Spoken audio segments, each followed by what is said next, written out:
ঘটনাটা পরিকল্পিত মনে হচ্ছে, কারণ প্রশ্নের ধরন এবং প্রশ্নের বিষয়বস্তু এইটা ধরে বলা যায় যে এটা একটা পরিকল্পিত। এই ঘটনায় যদি আমাদের কেউ যদি দায়ী থাকে, আমরা সেটা সাংগঠনিকভাবে অবশ্যই ব্যবস্থা নেব।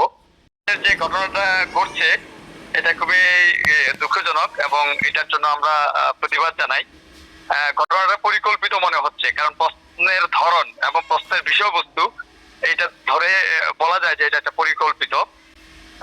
তো সেক্ষেত্রে এবং এটার পরবর্তীতে যে ঘটনাগুলো ঘটছে সেটাও কোনোভাবে কাম্য নয়।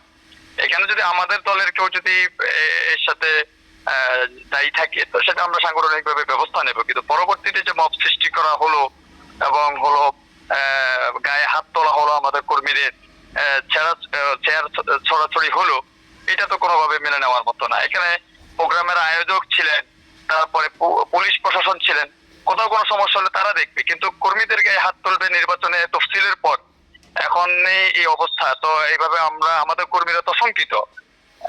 পেশি শক্তি এবং যে অবস্থা তৈরি করা হচ্ছে, হুমকি ধুমকি দেওয়া হচ্ছে এবং আগে থেকে বিভিন্ন জায়গায় আমাদের কর্মীদেরকে হুমকি দেওয়া হচ্ছিল।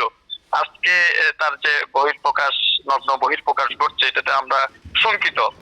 তো আমরা এই বিষয়ে দায়িত্বশীল আচরণ করার জন্য রাজনৈতিক দলগুলোর প্রতি আহ্বান জানাচ্ছি এবং আমাদের কর্মীদেরকে আমি সংযত থাকার জন্য অনুরোধ করছি। এই ঘটনায় যদি আমাদের কেউ যদি দায়ী থাকে, আমরা সেটা সাংগঠনিকভাবে অবশ্যই ব্যবস্থা নেব। কিন্তু আমাদের কাছে মনে হচ্ছে ঘটনাটা পরিকল্পিত।